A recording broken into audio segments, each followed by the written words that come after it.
administration is looking into not only banning China from buying farmland, but also just any Florida property.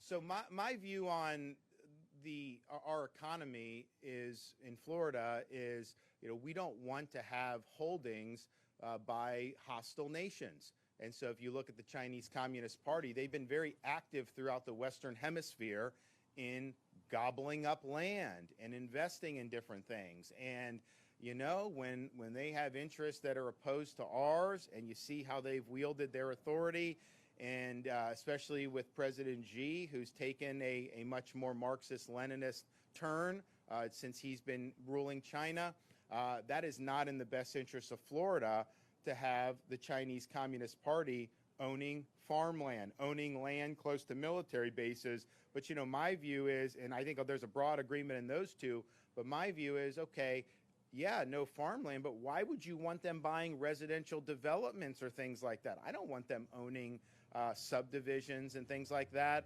I think that the issue is just going to be, I think people agree with that. The issue is going to be, yeah, obviously, if someone comes in and buys, it's not the CCP that's signing that. These are holding companies and all that. So you got to structure that in a way that will effectively police it. But yes, we do not need to have CCP influence in Florida's economy. We've already taken steps. We banned the Confucius Institutes from our universities and our state colleges, which they have used those Confucius Institutes across the country to basically bring propaganda into our universities, as if our universities don't have enough problems already. So you do that.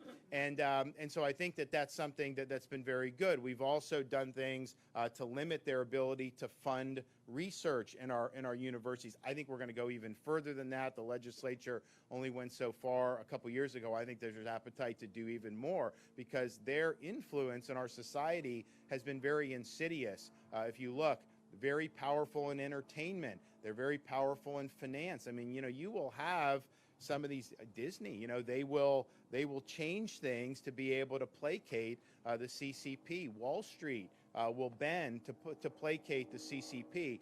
But it's a larger issue, and we're just one. Yes, we are a pretty big fish now. I mean, I think we have the 13th or 14th biggest economy in the world if we were our own country in Florida. So, we're a force to be reckoned with. But, from the broader U.S. economy, we're way too intertwined with China economically, and it hurts us. It hurts our economic vitality. It hurts our security. I mean, when COVID hit, people needed all these supplies. I think like 100% of it was made in China. Why would you want a hostile nation to rely on a hostile nation for things that are integral for our quality of life and security? Of course, you wouldn't want to do that. But this has been going on for many, many decades. So disentangling from China, I think is something that's very, very significant going forward. And, you're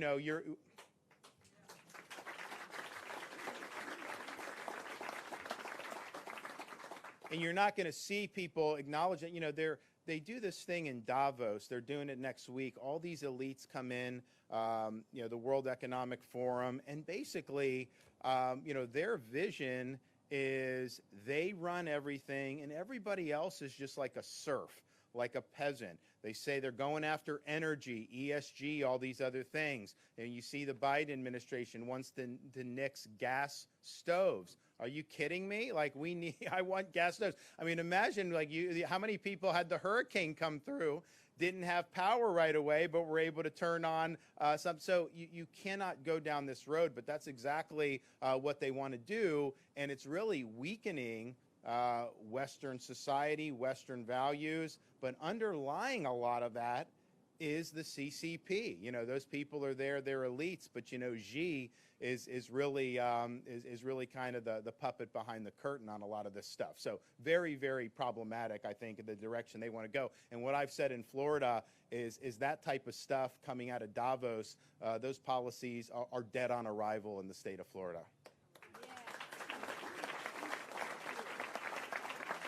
Okay, everybody, make sure you come to Coconut Jack's very soon. They'll announce when the doors are back open, and we'll be back soon as well to do some more hurricane assistance. So stay tuned on that. Thank you very much.